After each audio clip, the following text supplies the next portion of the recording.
In this video, we are going to go through a type of question where you may not really be able to come up with the perfect word, or the word that you come up with doesn't quite match with the other words.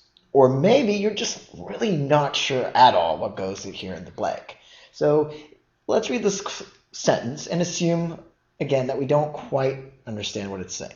Poetically referred to as visitaflora, or flower visitor by the Spanish, the hummingbird has the curious blank of having the fastest heartbeat of any extant vertebrate.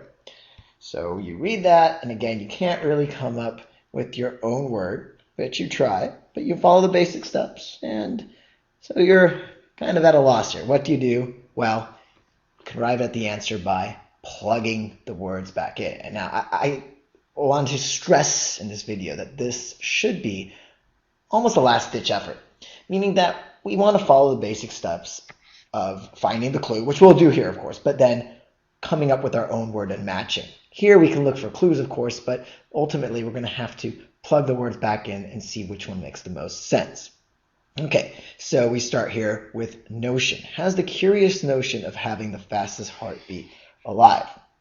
So you think about notion, it means an idea. So you can substitute the word idea. Has the curious idea? Well, no. It seems to have the curious something, maybe characteristic. And sometimes when you start plugging the words back in, you can even arrive at your own word that way. But notion doesn't work. A distinction. A distinction is something that sets something or someone apart from others.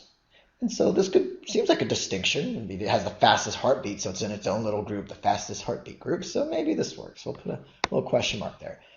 Necessity. So anywhere in the sentence, are there clues supporting the idea that the hummingbird has to have the fastest heart?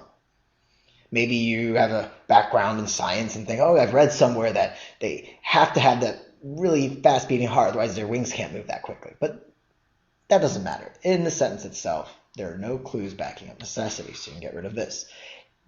Ignominy, or ignominy, you don't really know what it means, I'm assuming. It's the hardest word of the batch, and so you can also put a question mark next to it. Fortune. Curious fortune is luck. Are there any clues here supporting it in the sentence? Anywhere where it's a lucky thing to have the fastest heartbeat alive? And the answer is no. And so you can see that we're between these two answers. And one of them works. Plugged it back in, kind of made sense. The other one, we really don't know what this word means. And so if one seems to make sense and there's a mysterious word, get rid of the mysterious word. On the other hand, if distinction didn't make sense, really weren't sure, it was iffy, but there was this word you didn't know, it was probably the word you didn't know.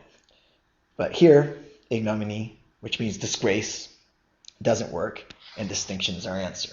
So again, we went back, tried to figure out what was going on. We weren't able to, and so therefore, especially for these more difficult questions, it's important that we have a little bit of flexibility and know that we can plug the words back in once we've thought about the sentence and really reason with these words, and sometimes even come up with our own word, whether that's quality or characteristic, but it doesn't really matter as long as we can get at the right answer, choose a word that makes sense in the context of the sentence.